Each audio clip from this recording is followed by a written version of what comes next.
Bonsoir, bienvenue. Bienvenue dans cette nouvelle émission Le Kiosque. J'espère que vous avez passé une excellente semaine et que vous êtes tranquillement installés pour écouter les experts martiniquais. Je salue déjà Daniel Compère. Bonsoir Daniel, merci Bonsoir, beaucoup, rédacteur en chef du Progressiste. Je m'excuse par avance auprès des téléspectateurs, je n'ai plus de voix. Ah bon? Donc je vais essayer de parler calmement. La grippe ne me lâche pas. Comme dirait Edith, ça te rend sexy. Ah, ça je ne sais pas. J'attends le coup de téléphone des dames.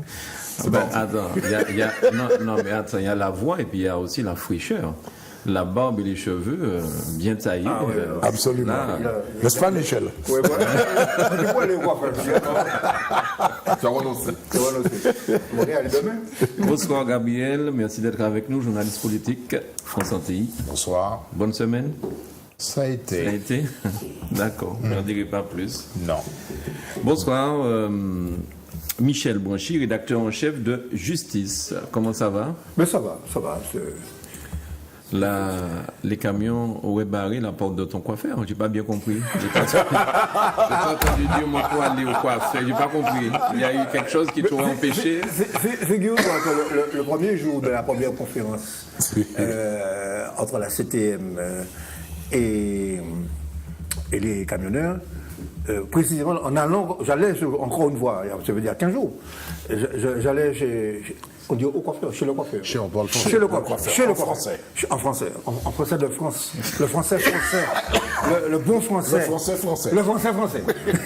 Eh bien, j'ai rencontré l'un des protagonistes célèbres de l'affaire, monsieur Raphaël Bordelais, qui m'a salué d'ailleurs, puisque je l'ai connu à titre professionnel. Pourquoi? Il y aurait une raison qu'il ne te salue pas? Non. Non, mais après, j'ai réalisé qu'il venait de sortir de la CTM, où il avait fait la fameuse sortie qui a été reprise sur les télévisions. D'accord, très bien. Mais il m'a salué. Il m'a salué. Bien. T'as reconnu, en fait. Il m'a reconnu. T'as reconnu? Très important de reconnaître. Ils n'ont pas souffert tous les deux de se croiser. Ça continue. Monsieur Valli, Là, ils mettaient en français. Oui. On mettait en français, ouais. Ce qu'il faudrait peut-être souffrir qu'un jour on puisse inviter ici M. Bordelais. Mais il faut l'inviter. D'ailleurs, on en a parlé. On en a parlé, il faut qu'on l'invite. Non, mais, puisque tu abordes la question, je ne sais pas si ça fait partie de notre menu d'aujourd'hui, mais c'est une profession qui a de vrais problèmes. Mais On y revient. Mais ils ne sont pas là, on le dit. C'est sûr. D'accord. Bonsoir Eddy, merci d'être avec nous. Merci de m'accueillir. Historial, Et puis, c'est un nombre de magazines. Bonsoir à mes confrères et compatriotes. Illustre confrère. Illustres. Ah, quand même, soyons sérieux. Consternation. Voilà. Alors, tu semblais vouloir dire que l'argent a été quelque part où il ne devrait pas. Non, c'est pas ça? Non, c'est pas ça. Ce que je veux dire, en quelques mots, c'est que je vais manquer un peu de modestie. Il y a une dizaine d'années, j'ai écrit dans Justice un éditorial, la Martinique est malade de ses transports. Donc, il y a un véritable problème structurel du transport. Sans remonter à loin, après la On parle de toutes les catégories de oui, transport. toutes les catégories. Ou seulement de marchandises, Après la déconfiture de l'économie sucrière, il y a une baisse de l'emploi dans la canne à sucre. Et beaucoup d'anciens ouvriers agricoles se sont reportés sur le transport par taxico, de marchandises, etc., etc. De matériaux. Ça, c'est une première chose. Et le problème, c'est que, pour parler le langage des néolibéraux, l'offre de transport est devenue rapidement supérieure à la demande de transport. Ça, c'est structurel. Bon. Mais la deuxième chose, c'est que l'activité du BTP, dans tous les pays du monde, est une activité cyclique, avec des hauts, de gros chantiers, et puis des creux. Bon. Et d'ailleurs, c'est tellement vrai que le patronat des DOM dit qu'il y a un déclin du BTP, pas seulement en Martinique, dans l'ensemble des DOM, par manque d'investissement de l'État. De l'État, qui a des besoins considérables, confortement parasismique, réseau d'eau, déchets, etc., etc. Bon. Et puis la troisième question, c'est maintenant la question des taxes. Bon. Alors la des taxes, bon, moi j'ai là un comparatif, parce que moi je veux me renseigner. On m'a dit qu'on paie moins cher qu'en France. C'est pas vrai. Ça n'est pas vrai. En France, bon, en moyenne, je ne vais pas rentrer dans les détails, je suis allé sur le site de la douane. Et c'est différent d'une région à l'autre. Il y a un prix moyen pondéré de 7 centimes 87 par litre. La détaxe sur les carburants était, avant le 1er janvier 2017, de 23 centimes par litre. Elle a augmenté de 6 centimes, elle est passée à 28 centimes, 22 centimes à 28 centimes. Et elle porte sur la totalité de la taxe sur les carburants. Alors qu'en France, elle ne porte que sur une partie de ce qu'on appelle la IPP ou la TPE. Parce qu'elle a été modifiée. Elle a été régionalisée, disons, depuis quelque temps. Donc si je peux me permettre de vous citer des chiffres, ouais, bon, eh bien, en gros, pour 8000 litres, en France, c'est 628,80 €. En Guadeloupe, c'est 640 €. En Guyane, zéro, il n'y a pas de détaxation. À La Réunion, c'est 400 €. À la Martinique, c'est 2247,20 €. Donc, l'habitude, même, bon, je ne suis pas un adepte de... Parce qu'il y a en France quelque chose qu'il faut... Bon, mais même si on prend comme référence ce mode de raisonnement, puisqu'en France, il y aurait une des taxes qui serait, qu'il faut aligner, ben, ce n'est pas vrai. Donc, le problème se situe ailleurs. Il se situe dans la perte de pouvoir d'achat, la perte d'activité et à la baisse du prix du transport, du fait d'une situation de concurrence déloyale que subissent les transporteurs. Bien. Alors, concurrence de qui? Alors, nous sommes dans un marché dissymétrique. Vous permettez, hein? Oui. Nous sommes dans un marché dissymétrique. Parce que là, j'aborde vraiment ce que je crois connaître le mieux, c'est le problème de la concurrence. OK? Alors, vous avez un petit nombre de donneurs d'ordre et vous avez un grand nombre de demandeurs d'offres de transport. est-ce que tu peux m'éclairer quand tu dis un marché dissymétrique? C'est-à-dire que ceux qui donnent commande du transport sont un petit nombre et ceux qui veulent transporter sont nombreux. Donc, ce qui fait que ceux qui commandent... Normalement, je suis commerçant, je fais un contrat, on discute, et l'accord se fait, comme dit le Code civil, sur la chose et sur le prix. Mais là, la dissymétrie sur le marché fait que celui qui donne l'ordre dicte le prix. Bien. Alors, comme tu es conseiller... Dicte le prix, et par conséquent... Non, ça c'est l'État.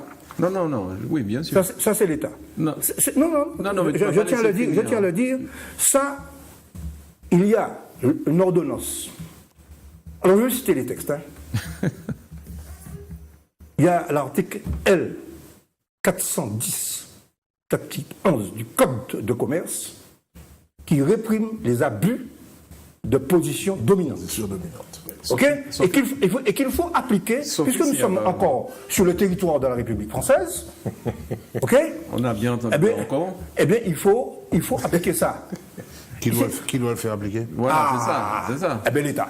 Bien. Alors, quand j'ai dit que tu es collectivité territoriale, c'est parce que je ne voulais pas trop t'impiquer et je vais demander à Gabriel s'il veut bien retracer un petit peu cette histoire sans qu'on y reste 10 ans sur les transports, le conflit qui est actuellement. Parce que ceux qui nous regardent, ils ne sont pas seulement martiniquais, ils nous regardent aussi en Guadeloupe, en Guyane, et pour qu'ils comprennent un petit peu le conflit actuel. Juste un petit résumé bref de cette histoire. Michel a adressé en fait la problématique principale des transporteurs. Il y a X demandes dans le cahier de revendication. Il y a l'aide à la retraite, il y a des problèmes de prix de base sur le marché, mais l'élément central sur lequel tout le monde se focalise, c'est le prix du carburant. En fait, ils ont une détaxe carburant, Michel a donné le chiffre, et ils estiment qu'ils ont une détaxe carburant pour un camion.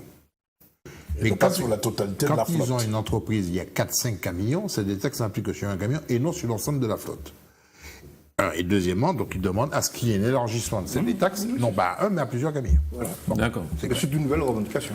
Voilà, c'est une revendication. Bon, évidemment, la négociation avec comme le prix du carburant est fixé par en totalité, mais la CTM a une fixation de taxes à mettre qui s'applique sur le carburant, et que la détaxe est payée par la CTM.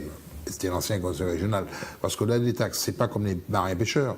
Il n'y a pas de pompe d'essence détaxée pour les camions. Ils achètent leur carburant comme tout le monde, mais ils obtiennent un chèque de détaxe. Avec un décalage d'un an. Voilà, c'est une histoire. Et là, ils demandent à ce que, non pas sur un camion, mais sur l'ensemble des flottes. S'il y a 2, c'est sur 2. S'il y a 6, c'est sur 6. S'il y a 15, sur 15, bon. S'il y a... c'est pas la même chose. Le chèque n'est pas le même. Est-ce qu'ils ont demandé à être payés plus tôt, tous les trimestres ou un truc comme ça? Non, ils n'ont pas parlé Non, de mais ça. bon, même si vous payez plus tôt, pas plus tôt, ça change rien au Ça problème. change pas grand-chose. L'essentiel pour eux, c'est d'avoir une détaxe qui s'applique sur l'ensemble des flottes et du coup pour le plus gros volume. Bon. Je crois que, en fait, le nœud du problème, on voit bien que si les marins pêcheurs, eux, ont une pompe d'essence détaxée sur les ports, les camions, non, c'est à la pompe de monsieur tout le monde. Donc, ce qui fait qu'ils savent qu'ils ont une rentrée d'argent. C'est pas un argent, c'est pas une charge en moins, c'est une rentrée d'argent pour eux, qui va compenser une charge. Dès lors que vous mettez une pompe détaxée pour les camions, il n'y a plus cette rentrée. Quand vous mettez, ça veut dire que vous mettez 1, 2, 3, 4 camions, vous n'avez pas touché de chèque, mais vous payez une licence normale. Alors, est-ce qu'ils ont eu l'idée de proposer ça? Non. Ils demandent à ce qu'on augmente le volume. Ce qui interpelle la population, c'est pas la détaxe qui interpelle. Ce qui interpelle la population, c'est le fait qu'ils demandent qu'il y ait une aide au départ à la retraite. Ils font une demande d'aide à la départ à la retraite. Pourquoi? Parce qu'en réalité, sur tout le temps, ils ont été en activité. Il y en a qui n'ont pas cotisé. Qui ont peu cotisé. C'est la fameuse affaire des taxis collectifs. Je rappelle que les taxis collectifs du Sud et du Nord Atlantique doivent arrêter leurs véhicules à la base, sur les bases de départ du TCSP. Aucun taxi collectif, une fois que le TCSP aura fini ses exercices de marche à blanc et ses tests, et que le TCSP sera fonctionnel, les taxis du Sud et les taxis du Nord-Atlantique, ils arrivent à la place Mahou, les taxis du Sud arrivent à Carrère, ils débarquent le passager et tous les passagers embarquent sur le TCSP. Parce que si les taxis ne s'arrêtent pas, comme vient Fort-de-France, le TCSP n'a aucune raison d'être vide. Mais ces taxis disant que bon, ça s'appelle manque à gagner, ça s'appelle arrête, il faut nous donner une compensation. 80 000 euros. En fait, ils disent rachat de licence, 80 000 euros. Ça, une discussion qui a duré et qui a duré très longtemps du temps du Conseil général. Le dossier aujourd'hui est sur le bureau de la CTM. Et je rappelle qu'à 80 000 euros, c'était le chiffre fixé par la CTM, il y a un syndicat de transport taxi collectif qui demandait 120 000. Et il y en a même qui sont allés au-delà. Bah. Alors, la population, elle, qu'est-ce qu'on remarque? Les chiffres parlent. Et quand on multiplie ce chiffre par X personnes, le type décide de ne pas payer. Les gens, l'interprétation de la rue, c'est ils ne travaillent pas, ils n'ont pas payé leur cotisation, ils arrivent à la retraite et ils demandent qu'on leur paie leur retraite. Avec le chiffre, Taxico, alors demain ça sera nos transporteurs, les médecins aussi ont qu'à le faire, les pharmaciens, les commerçants qui ne paient pas la cotisation vont demander aussi une compensation. Donc je crois que là, la population, elle, a une espèce de recul et rejet par rapport à ces demandes. Pourquoi ces phénomènes-là? Je crois qu'il y a un effort de pédagogie qui n'est pas fait correctement. Deux, on ne va pas discuter de la légitimité de la revendication. Il y a un effort de pédagogie qui s'impose. Et deux, sur le problème de la détaxe de la licence, la réflexion, bon, Michel a donné un petit peu les chiffres, on voit très bien que la Martinique, c'est elle qui donne le chèque, d'accord? Mais la question va être posée, la question de fond. est-ce qu'une détaxe pour le transport de marchandises doit s'appliquer sur un camion ou doit s'appliquer sur une entreprise?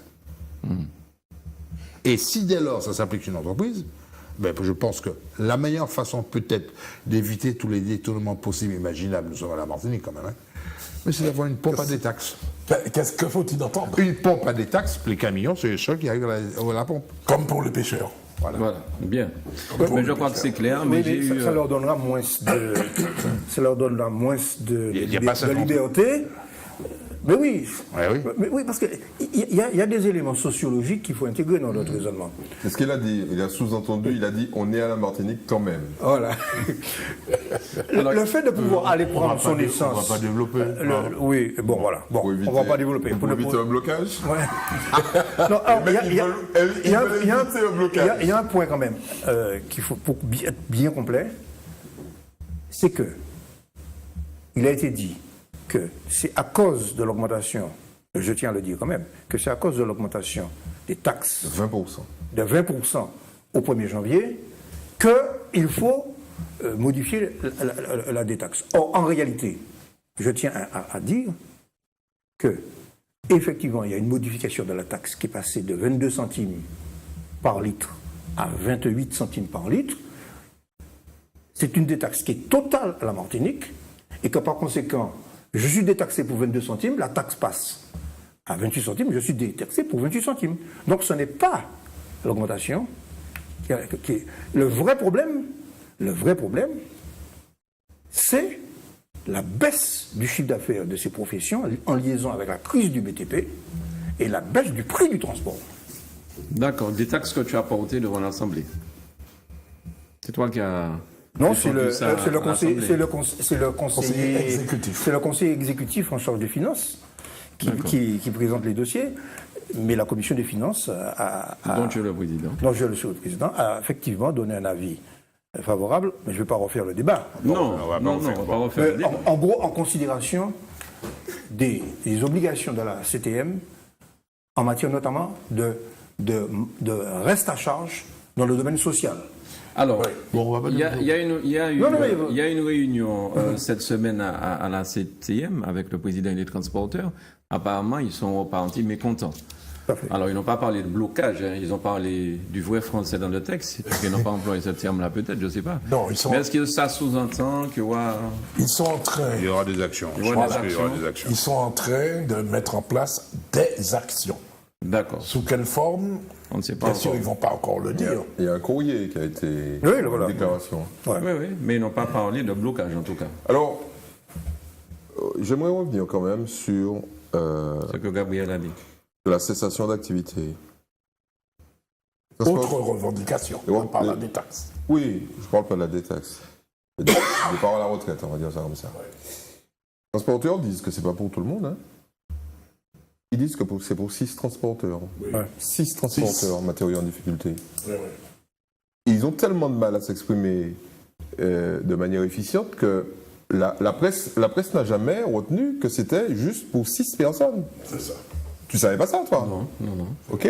Donc, c'est dans leur communiqué qu'ils mettent, et en plus ils le mettent entre parenthèses, pour qu'éventuellement on le découvre, mais on est passé de il y a 6 transporteurs en difficulté, on vous demande de les aider, à c'est pas eux qui le disent, c'est nous qui relayons, mais ils ont tellement de problèmes de communication que toute la presse et toute la population pensent que les transporteurs veulent, comme les taxis collectifs, une aide au départ à la retraite.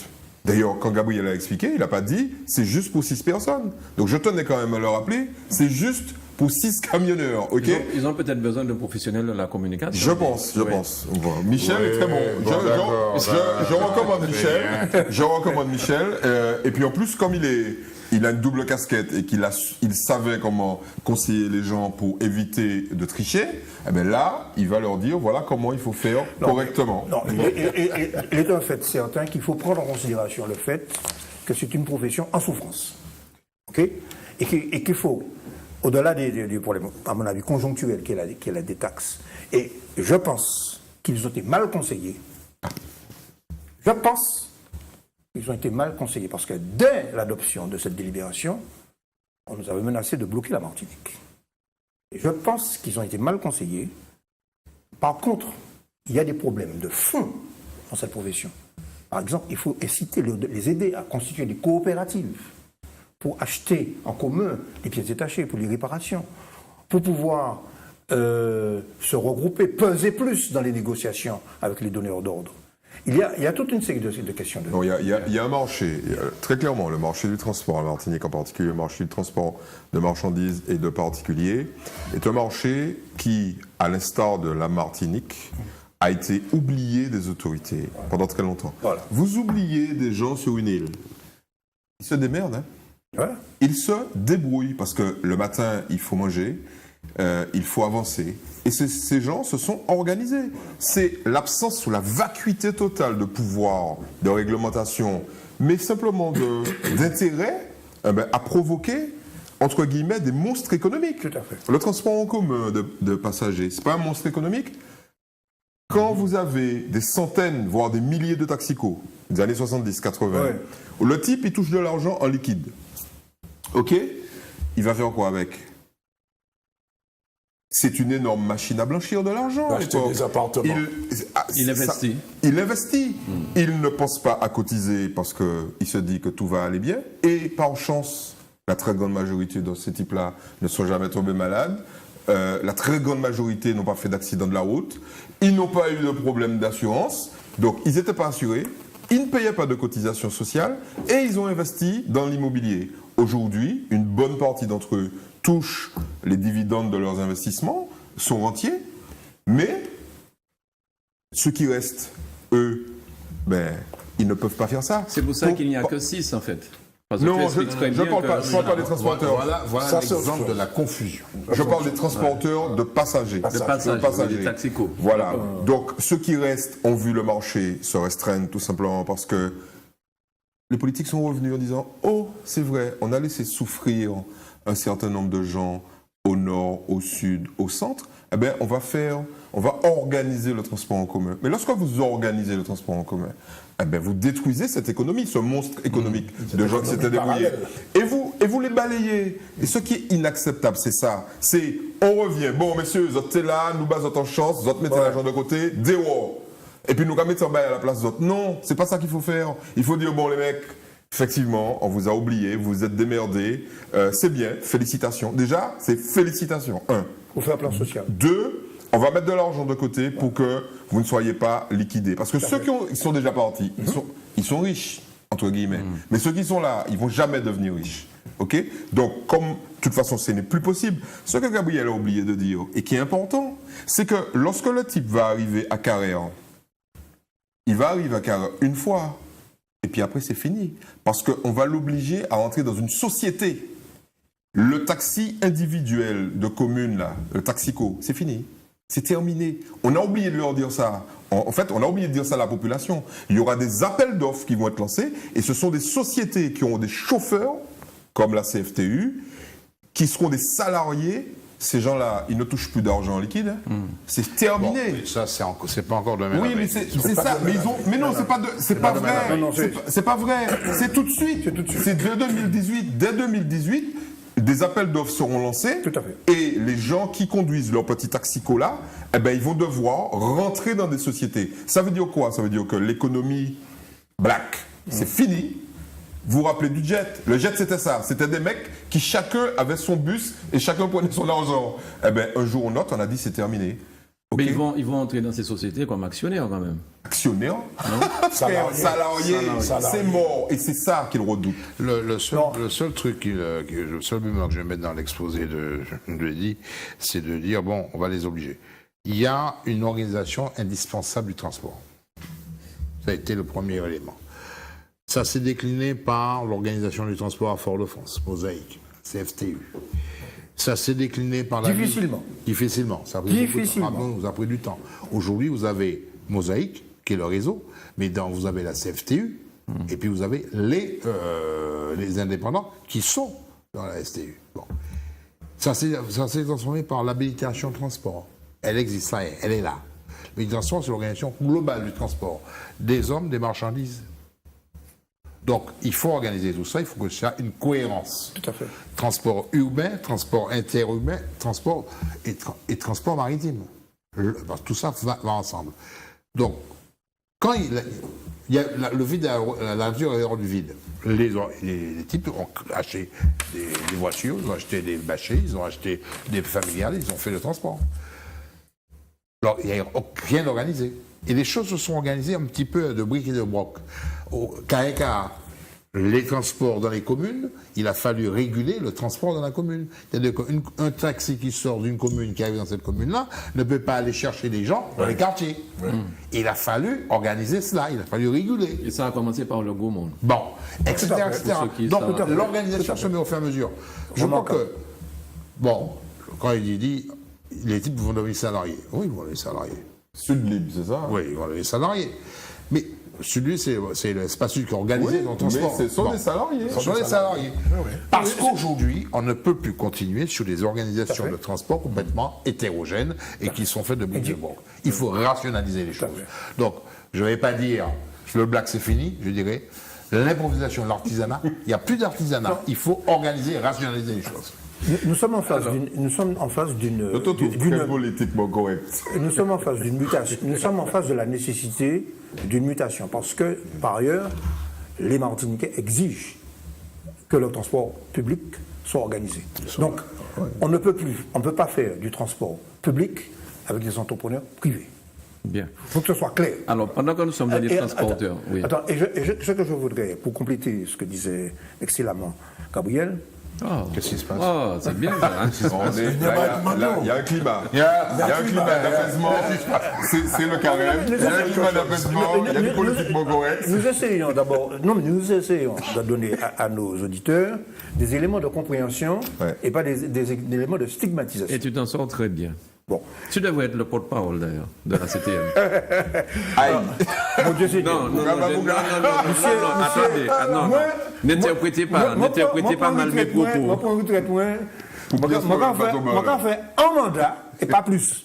J'ai jamais dit que Daniel Marichette ne fait pas son Un boulot. bon C'est pas ça que je politique dis. n'annonce jamais trop tôt sa retraite. Sa retraite, absolument. Ah, mais moi, je te dis oui. Attention, il y a comme deux porte-paroles. Il y a le porte-parole du conseil exécutif. Ça, on sait que c'est Daniel Marissette. Oui. Mais c'est qui le porte-parole de l'Assemblée? Mais il n'y en a pas, c'est pour ça que je lui dis. Voilà, Il y a- voilà. Donc c'est Ça légitime. pourrait être lui. Voilà, très bien. Alors ne vexera personne. Voilà. Mais oui. Merci Eddy, merci. Non, mais ce que je voulais simplement Et ensuite, souligner, on écoute Daniel. ce n'est qu'en 2012, je crois, qu'on a obtenu l'habilitation transport. De 1982 à 2012, 1982, loi de la décentralisation. décentralisation. 40 On a eu 40 ans. une multiplicité d'autorités de transport. Auparavant, c'était la direction départementale de l'équipement qui avait la tutelle du transport. Avec aucune capacité d'adapter une législation faite pour un pays continental. Quand Mitterrand est devenu président de la République, il a pris comme ministre des Transports, dites-moi un petit peu, un communiste. Oui. Ralit. Non, Non, Ralit, c'était la santé. Non, pas Jacques Radit, non. non. Enfin, Rien ouais. à dire. Bon. Mais tu as dit l'essentiel, tu as dit que c'est un communiste. C'est un communiste, oui. Et il avait J'avais aidé Michel quand même, parce que pour communiste, ne se souvient pas du ministre communiste du Transport. Oui, Fitterman. Charles Fitterman. Fitterman. Charles Fitterman La mémoire communiste. a pris la loi, la LOTI, mais j'ai dit, mais ce n'est pas applicable dans les DOM, ça. Et il nous a envoyé ici son directeur de cabinet, qui était un Corse, originaire d'une région insulaire, et il a découvert que la Martinique était une île entourée d'eau. Pour un Corse, c'est la seule cocasse, là. On croirait admis. Ce qui veut dire qu'il est revenu convaincu, après son rapport, qu'il fallait adapter la réglementation transport. Et comme il a dit, ça fait 40 ans. C'est-à-dire que, Pour les départements, bon, autrement dit, à la décharge des élus, notamment du Conseil général, ils se sont débattus dans une réglementation dont ils n'avaient pas la maîtrise. Voici un des domaines, il faut l'autonomie, précisément. En passant, glisse en claque. Oui. Non mais, En fait, il y en a plein, des domaines. bon, il y a un peu de domaines. on n'a pas Mais fini. voici un domaine où la législation était inadaptée à la situation historique et structurelle du transport. Et c'est ça, En c'est une résumé. de ces choses-là que nous payons là. Voilà. Bon, L'habilitation, voilà, c'est clair. Bon, alors, Daniel. Non, l'habilitation, Daniel elle vient Sousa. très tard. Ouais, mais Oui, il a- Daniel. Non, moi, je ne vais pas relancer le débat sur les transports. Mais, on va peut-être en parler une autre fois. On a parlé de profession en crise, etc., etc. On a parlé de des taxes, on a parlé de départ à la retraite, tout ça est bien beau. Mais, il me semble avoir compris, dans les revendications de ces messieurs, je dis ces messieurs parce que je n'ai pas vu qu'il y avait des dames, il y en a peut-être. Il me semble avoir aussi entendu parler, Michel a dit le mot, des donneurs d'ordre. Tout à fait. Ils ont des problèmes avec les donneurs d'ordre. Les donneurs d'ordre, c'est qui C'est pas l'État. C'est pas la CTM. Moi, je pense surtout aux transporteurs de matériaux. Tout à fait. D'accord? Les donneurs d'ordre, ce sont les gars des carrières, par exemple. Tout à fait. C'est un gros élément. Tout à fait. Hein? Et ce sont eux qui fixent en fait les prix. Tout à fait. Ouais. Et c'est ça que les transporteurs dénoncent également. Je ne vais pas D'accord. entrer dans les détails, mais ça me paraît important de dire de Pour faire une comparaison avec l'Europe, je fais attention parce que Gabriel me surveille. C'est un petit peu le même problème que les agriculteurs français ont avec l'Europe. qui L'Europe, fixe oui. les prix oui. D'accord. Non, mais- Alors, pour rester dans le Sauf que transport. là, ce sont les donneurs moi, du d'ordre gars, locaux. Fixé pour les nouveaux. Enfin bon, on parle de la. non, on mais parle de l'histoire l'Europe de était- l'agriculture. Ça dépend. L'Europe interdit les prix minima. Bon. Or, voici un élément, à mon avis. Non, mais ne quittons pas élément. trop vite le transport. J'ai juste un truc à dire avant de.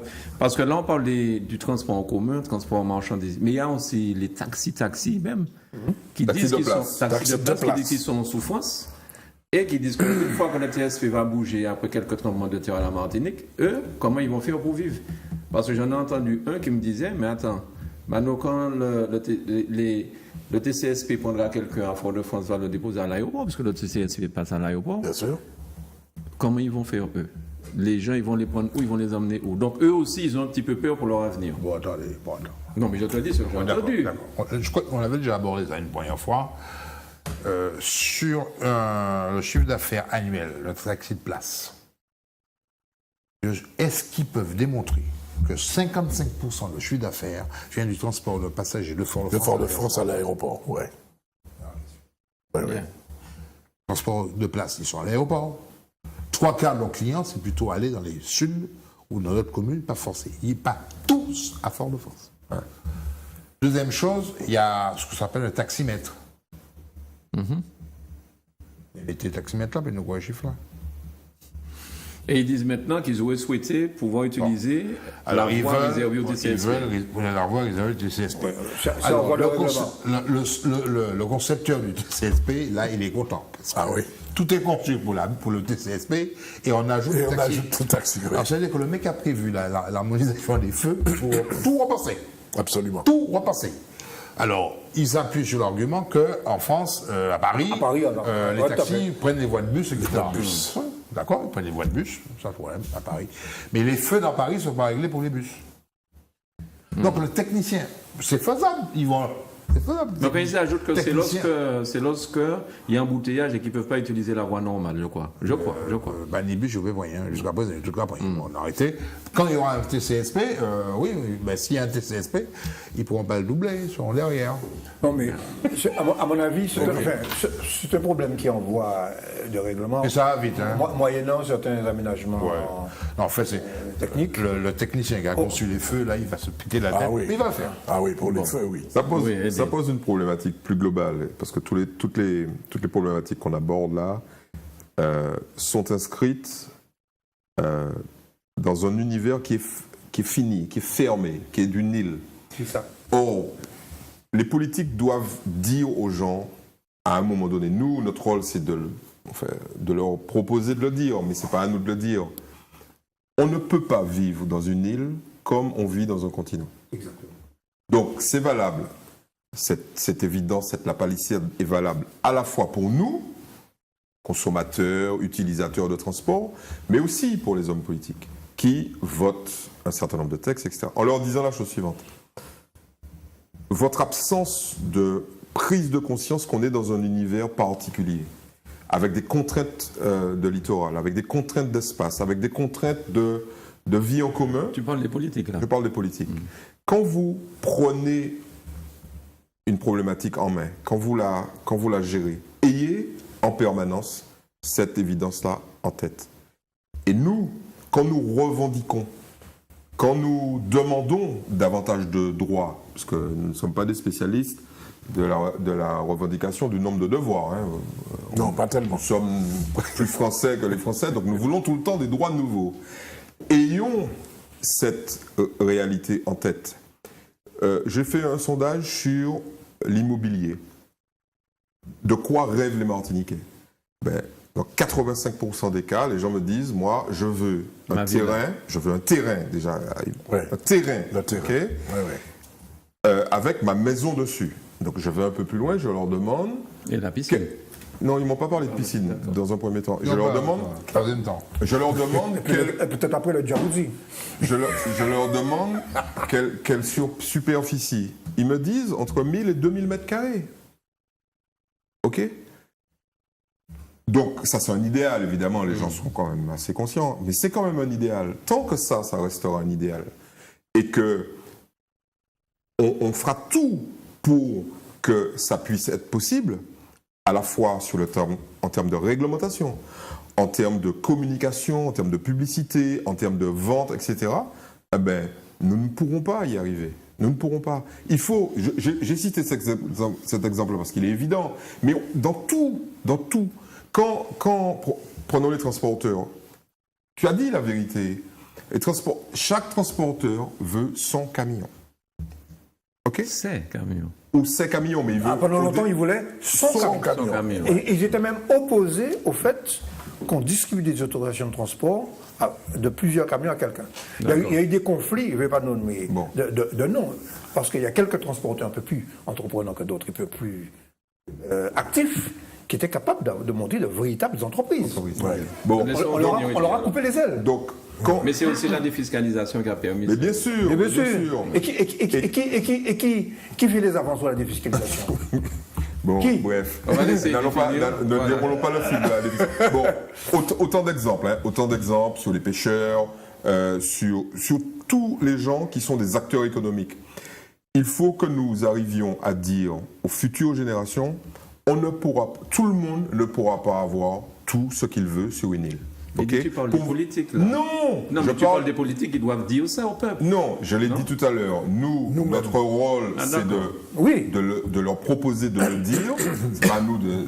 Mais dans le discours, comme on est en campagne électorale, le jour où il y aura quelqu'un qui va inclure dans son discours que la Martinique, c'est une biosphère particulière, qui est fragile, on ne pourra pas tout avoir. Si vous voulez tout avoir, allez ailleurs. Mais ici, il y a un certain nombre de règles. On va devoir se contenter, malheureusement, Tout à fait. mais c'est comme ça, d'avoir le minimum, effectivement, d'avoir un peu plus que le minimum, mais que tout le monde puisse tout avoir, ce ne sera pas possible. Ok?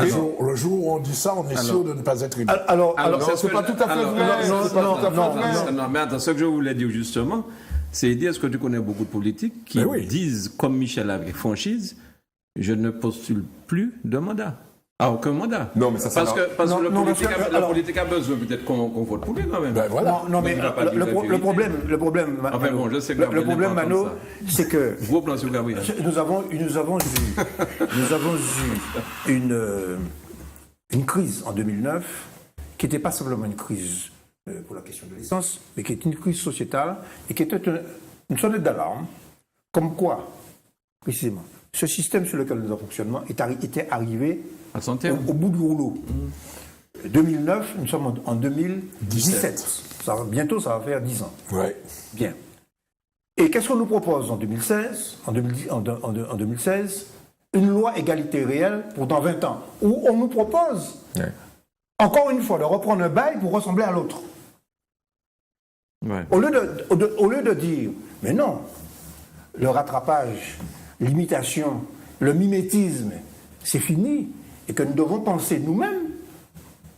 Pourquoi? Parce qu'on a fait de l'électoralisme précisément. Parce qu'on sait que la version qu'on nous a vendue de l'égalité, c'est de ressembler aux Français. Or, il y a une autre version de l'égalité. Une autre version de l'égalité, c'est d'être nous-mêmes. C'est ça l'égalité. Bon, là, Mano, pour que les gens, je vais citer un seul exemple du caractère complètement fou des choses. Parce qu'il faut que les gens prennent conscience de ça. Ils sont conscients de ça de manière individuelle, mais peut-être pas de manière collective. J'ai travaillé récemment pour un bailleur social. Quelle est la problématique d'un bailleur social en Martinique, d'après vous, aujourd'hui? Trouver du terrain. Non, non. C'est de trouver, écoute bien ça, c'est terrible, c'est de trouver des gens qui veulent ces logements sociaux. Vous allez me dire, mais non, tu racontes n'importe quoi. Je le dis ici, et les 3 bailleurs sociaux pourront le confirmer, les bailleurs sociaux perdent de l'argent pour non-location de leur logement. Voilà où on en est. Pourquoi? Parce qu'aujourd'hui, en réalité, on a descendu les seuils. Tout à fait. Oui. Ça veut dire aujourd'hui, de plus en plus, ces seuils sont bas. Ça veut dire que c'est les gens qui n'ont vraiment rien en termes de revenus qui ont droit à un logement. Ok? À l'époque, vous vous rappelez, c'était pas vraiment ça. Hein? Des professeurs, des architectes, etc. Ça a été arrêté. Et puis après, les Wallouets. Bon, évidemment. mais là, on arrive à un stade où la problématique des gens qui sont dans la pauvreté, c'est pas d'avoir un logement, c'est d'avoir un travail, c'est d'avoir un revenu minimum. Et les types disent, eh ben, comme on a baissé le seuil, je ne trouve plus de gens qui ont la capacité de payer mes loyers. Bien sûr. Et ils perdent, écoute bien, ils perdent entre 1 et 3 millions d'euros par an, et oui, sur le parc de logements non loués. Est-ce que tu penses que on est dans une situation rationnelle? Parce qu'on en est là, c'est-à-dire qu'on a un certain nombre d'élus. Et pourquoi les élus ne diraient pas ça, par exemple? Ne diraient pas, mais écoutez, monsieur le gouvernement, vous êtes gentil. La paupérisation dont vous ne vous occupez pas du tout, et c'est bien le cas, on l'a dénoncé ici, l'écart entre les revenus les plus hauts et les plus bas. Michel n'arrête pas de le dire. Ça a des conséquences, y compris chez les bailleurs sociaux. Vous vous rendez compte? Les types, on l'accuse régulièrement, le bailleur social, de ne pas construire de logement. Mais Bougla pas qu'à nos dit, peut-être c'est moi qui a dit ça, peut-être que moi qui ai des problèmes, il pas qu'à nos dit qu'il pas qu'à même arriver louer ces logements, parce que c'est mon nom qui pour ni ce logement, pas même ni de quoi payer minimum. Voilà la réalité martiniquaise. Alors tu crois que les hommes politiques ne peuvent pas s'occuper de ça? Au lieu de taper sur les bailleurs sociaux, vous avez fait 1000 logements par an, ben, dit, messieurs, allons remonter les seuils pour que, on va dire, les gens qui ont les moyens, eh ben, voilà. Ouais. Il y a juste un petit élément qu'il ne faudra pas perdre de vue, c'est que les collectivités communales ont une obligation de construction d'un seuil minimal de logements sociaux sur leur territoire, et que s'ils ne construisent pas ce minimum de logement social, ils ont des amendes. Et quand il y a des amendes sur une commune, c'est pas le facteur qui vient porter un petit mandat pour les payer, c'est privé à la source. Donc, sur ça, il y a la paupérisation, mais il y a l'obligation. Donc, on est sur des contradictions, pas de souci. C'est une forte contradiction. On est sur des contradictions, mais on est sur une île paradoxale. Tout à fait. Paradoxale. Alors, on nous pas mettre paradoxe, on gagne paradoxe. Oui, mais c'est pas une raison. Mais au cas du même là. Non, mais il faut pas. Non, mais pour lui, c'est pas ça fait coûte. C'est bon, mais non. Non, mais Gabriel va m'expliquer. Gabriel, la tentation que nous avons tous, pendant très longtemps, que nous avons eu tous, que nos parents ont eu, c'est en nous tuer causea. Parce que effectivement, nous nous trouvons face à de vraies difficultés, presque incontournables. Mais presque incontournable. Ça devient de plus en plus incontournable. Tout simplement parce que nous avons un mode de pensée. Nous avons une régulation, des règlements et une loi qui, Michel l'a déjà dit 15 millions de fois, ne s'applique pas à la réalité. Mais qui peut changer ça? Qui peut changer ça? Nos parlementaires, tout simplement. Nos parlementaires ne s'intéressent pas. Non, c'est pas de changer comme ça. C'est de proposer, c'est de dire, ne serait-ce que proposer. Mais où sont leurs propositions? Où sont leurs propositions? En France, il y a un texte de loi qui dit que quand une personne âgée de plus de 65 ans n'a pas les conditions requise de revenus pour payer la taxe d'enlèvement des ordures ménagères, elle en est exonérée. Ça n'est pas appliqué en Martinique. Pourquoi? J'ai posé la question à tous nos élus. Ils ne savent. Ils s'en foutaient. Ils s'en foutaient. Alors tu reprends tous ces textes-là, tu les analyses. C'est ça le travail. On est en campagne là. On est en campagne pour les législatives. C'est tous ces textes-là. Il fait comment Il est en Pour campagne. personne. Il est en campagne. Mais non, mais Makabayo, nous là pour bailler l'idée. On nous baille l'idée. On nous baille l'idée. Faut Je n'ai arrêter. pas donné aux élus des idées. Mais non, pas aux élus. Mais non. Je parle pas aux élus, là, je parle aux Martiniquais. Quoi, on n'a pas le droit de dire aux Martiniquais? Non, Bon. mais nous, dans les élus, dans les Martiniquais. Les C'est droits. vous qui mettez élus, on va pas les dire élus. Ou de Non, campagne. j'ai dit on est en Les campagne. élus, Non, les non, politiques. j'ai dit on est en campagne pour les Nos législatives. politiques devraient le faire. Non, mais devraient attends. le proposer. Gabriel. Nous sommes d'accord. Non, on n'est pas Ceci d'accord. étant- On n'est pas d'accord. Non, non, Si non. je n'avais pas dit ça, il n'y aurait pas eu de débat. Donc laisse-moi, permets-moi de le dire. Bon, t'es parlé? Bon. Non, ouais, c'est moi là. On n'y peut pas en l'air, clic, moi pas t'es fini. Ouais, moi pas t'es fini. Justement, quand nous, on n'est pas dans la boîte. Eh ben, quoi, Allons-y. Non. Et attention, donc on va venir en pitacoque là. Hein. C'est pas capaillé. C'est lui chauffé à la base. Bon. On est sur une île paradoxale, oui. On est sur des situations complètement. Abracadabrantesque. Mais la nécessité de rationaliser s'impose. Maintenant, c'est comment on adapte comment on fait cette rationalisation. Problématique des transports. Il y a le TCSP, par exemple, les taxis de passe disent oh, j'existe, il faut que vous me donniez quelque chose, il faut que je puisse utiliser le truc. Il y a une solution qui peut être trouvée. Bon. Les transports, la détaxe, les carburants. C'est qu'en réalité, on est sur une situation où c'est au jour le jour, il y a un certain nombre de problèmes qui se lèvent. Et ces problèmes sont déjà connus en amont. Mais bien sûr, ils sont connus. La question que j'ai à poser, c'est que oui, il faut les aborder, ou on les aborde de manière globale, ou alors on les aborde une à une. Aborder une à une, c'est construire un château de cartes. C'est quoi, Mitterrand est là, mais l'autre là qui a venu contre lui, qui a venu faire pression en l'ail. Quelle est aujourd'hui, et c'est peut-être toute la problématique, on parlait des élus, des élus. Moi, je dis que c'est la problématique d'une vision globale sur un système qui permettra de réguler, d'avoir une rationalisation de points de développement précis et Oubliez un mot harmonieux. c'est harmonieux. Alors, Il a failli le dire. Oh, ou pas parler. Bon. ou pas une toi virulent. Non, pas aller, c'est bon. Tu auras la parole de toute façon. Les élus, Gabriel Niollet, les élus il sont bouge. là. Les élus ont été élus pour faire quelque chose. D'accord. PSG Barcelone. Aujourd'hui, on a tendance à se retourner systématiquement. N'oubliez pas les PSG, tout à l'heure. N'oubliez pas les PSG. On a tendance à se retourner systématiquement sur les élus. Moi, je veux dire, le citoyen aussi a ses responsabilités. Il a sa responsabilité sur le bulletin. Il délègue à l'élu le pouvoir de faire et d'agir en son nom. Mais ce n'est pas parce qu'il a donné ce pouvoir qu'il est exempté, lui, de la lucidité, de la vigilance et de la responsabilité. À un moment, on est trop souvent à temps de dire c'est lui qui a fait. Bon, vous t'ébaillez. Et vous ne pouvez pas demander compte. Vous ne pouvez pas dire, au fait, pourquoi vous ne pouvez pas faire ça? Rien n'empêche à ce qu'il y ait une révision, enfin, une évolution de temps en temps sur les programmes, une lecture de choses beaucoup plus précises au cours d'un mandat. Le mandat n'est pas exclusif, parce que je le sache. En fait, qu'est-ce que j'ai envie de dire? Que le citoyen aussi arrête de s'abriter derrière lui, prend responsabilité. Bon, C'est pas faux. Moi, non, c'est peut-être pas faux, mais enfin, moi, ce que j'ai envie de dire, quand j'entends Eddy dire ça, cette exonération pour les personnes de plus de 65 ans, je ne peux pas arrêter imbécile, mais je ne le savais pas.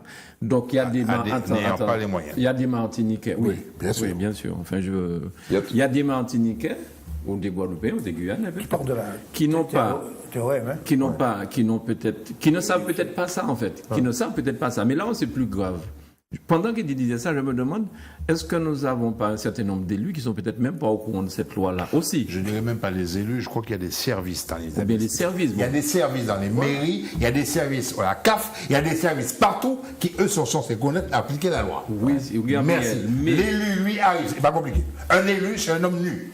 Il débarque, il a un mandat, j'arrive, il y a une administration. Il a un suite quand même. Il a une administration qui doit dire, monsieur le maire, il y a ça, monsieur le maire. Il il y a ça, intérêt à ça. avoir un super zinc.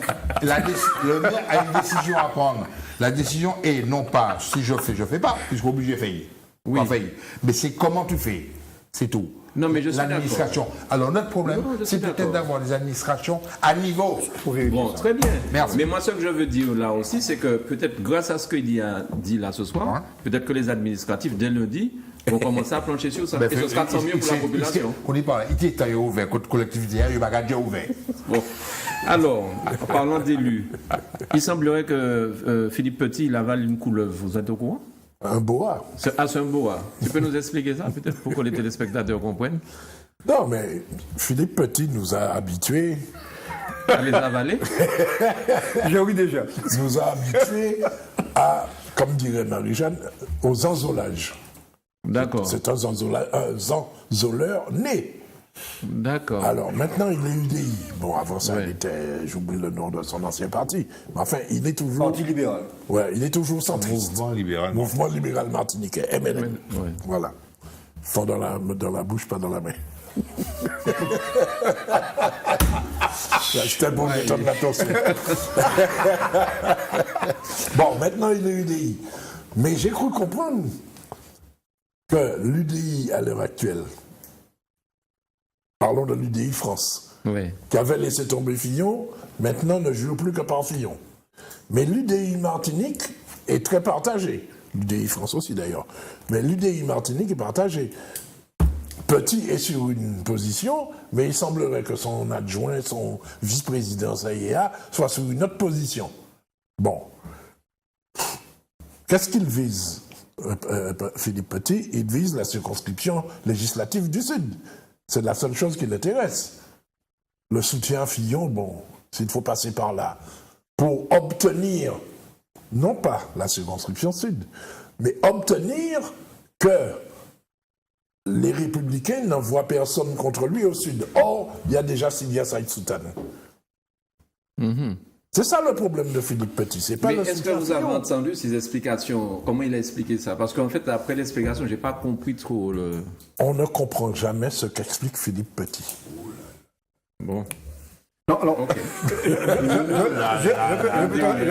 je peux tenter une réponse. Oui, je t'en prie.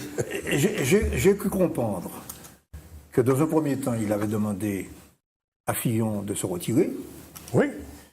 Puis, quand il a constaté Tu parles Que- de l'UDI ou de Petit? Qui a demandé à Fillon de se que retirer? quand Philippe Petit a demandé, la semaine dernière, à Fillon de se retirer. Comme l'UDI. Comme le DA en global. France. D'accord, Bon, ok. voilà. Bon, autrement dit, nous avons de nouveau, réapparaissent en Martinique des partis politiques qui agissent en fonction de ficelles qui sont tirées de Paris. Bien. Bon. Et puis après, quand à Paris, ils ont fait ce que j'avais prévu d'ailleurs, ici même, La garde est entrée dans les rangs. que l'excès d'une certaine presse allait provoquer un réflexe de comment dirais-je, de victimisation. De victimisation, oui. On en a parlé la semaine dernière. Et qu'a bien utilisé Fillon. Eh bien, l'UD a changé de position, il change de position. Bon, alors, il a peut-être des idées électorales, mais s'agissant de l'élection présidentielle elle-même, il avait même dit, non seulement que Fillon devait se retirer, mais qu'il était pour que ce soit Juppé qui le remplace. Donc, nous avons là, voici, c'est ce genre de problème qui dégoûte les gens de la politique. À mon avis, c'est que les gens n'ont pas de colonne vertébrale. Il faut passer moi là. Bon, alors- Il faut passer moi. Dans l'explication, il arrive à un jugement. Bon, alors, ok. Ceci étant, je rebondis sur ce que tu viens de dire. Ça, c'est justice, hein, c'est pas sommes le monde, hein. Nous sommes. Personne n'a Attention aux Mais comparaisons. entre ceux qui changent de case, qui ont changé, retourné leur veste en 24 heures, il n'y a pas que Philippe Petit. Ah oui, on se rappelle de quelqu'un qui a parlé de Jean Bépac. Il n'y a pas. Jean Bépac. Ou en 2015, là. En Le 2015. propos, c'est Le propos, 2015. c'est 2015. 15. Oui, Mais je vois qui tu vises. Non, mais attendez. Les républicains martiniquais, ceux qui sont en plus dans une situation difficile, Philippe Petit, lui, sa position est alliée sur celle de l'UDI. Mais les républicains martiniquais ont eu des positions personnelles, liées à leur courant. Oui. Fred Michel Thiraud, président des Républicains, a dit que Fillon doit se retirer. Fred Michel Thiraud était membre du groupe de soutien à l'EJP. Yann Monplaisir a dit que Fillon devrait se retirer. Yann Monplaisir est un sarkozyste connu, reconnu et revendiqué. Aujourd'hui, qu'est-ce que lui répond, Yann Monplaisir, quand répond les autres? Eh bien, on est derrière Fillon. Oui. Peut-être Thiraud qui n'a pas encore rien dit, parce que les jupistes, eux, ils n'ont pas avalé la couleuvre.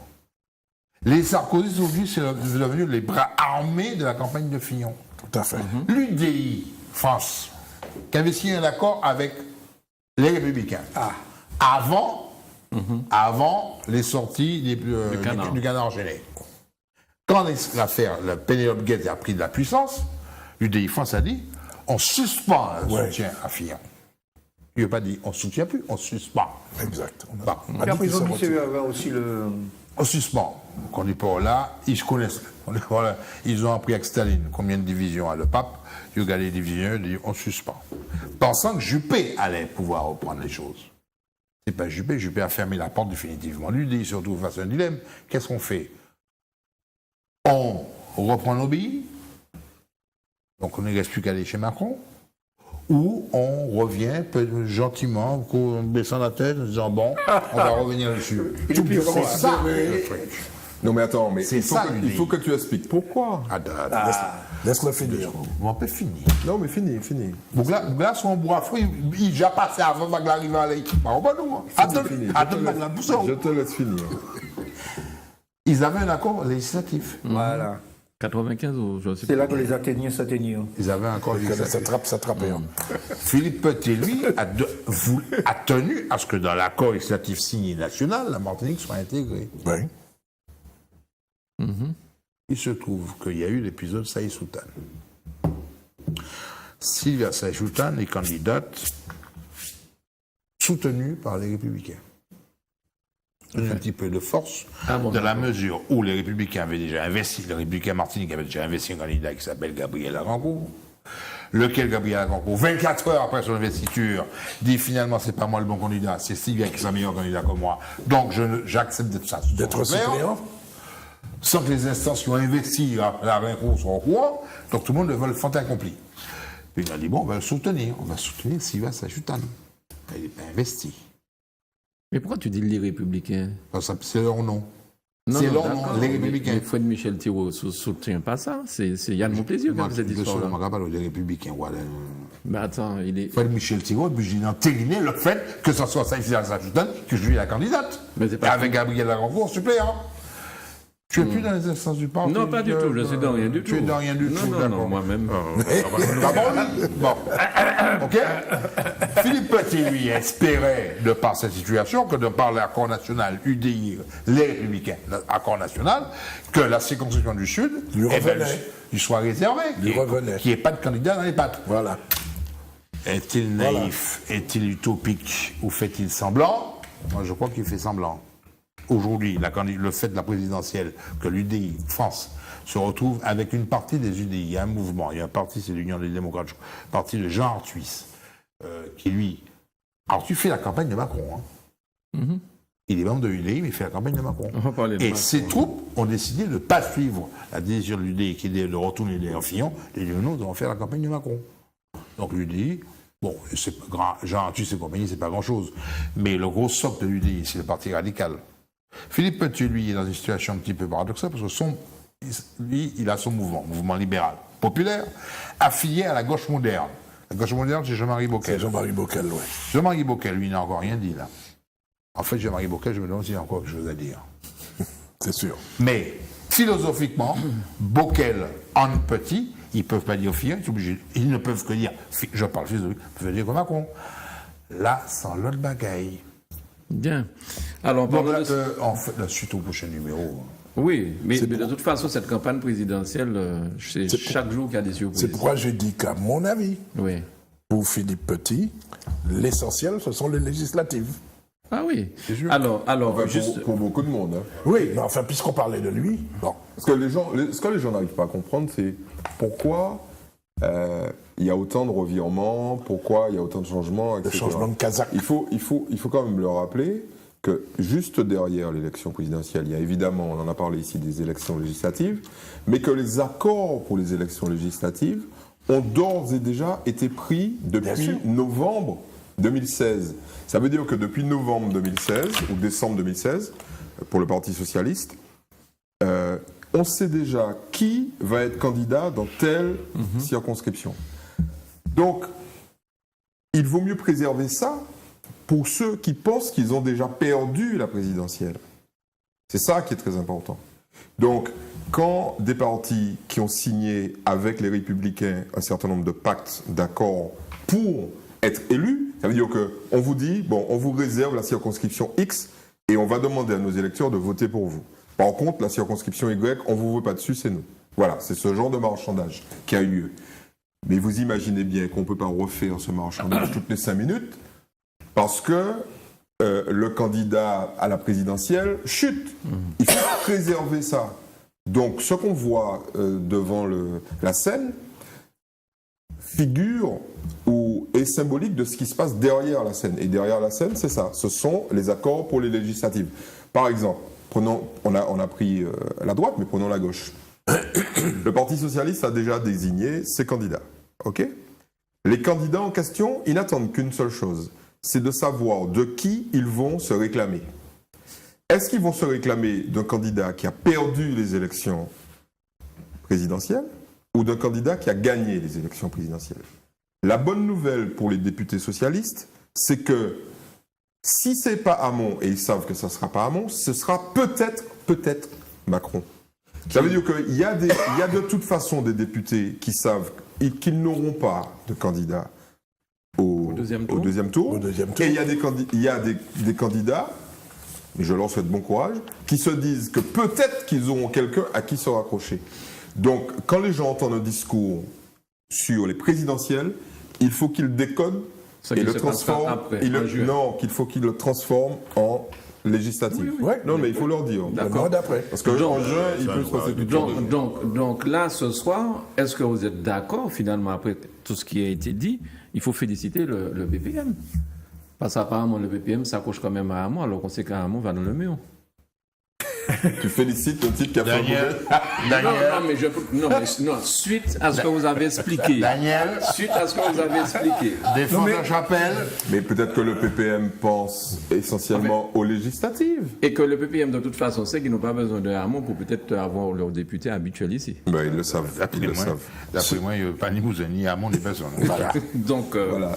D'accord. Toi, tu focalises sur un petit territoire ultra puissant, évidemment, mais un petit territoire. La Martinique.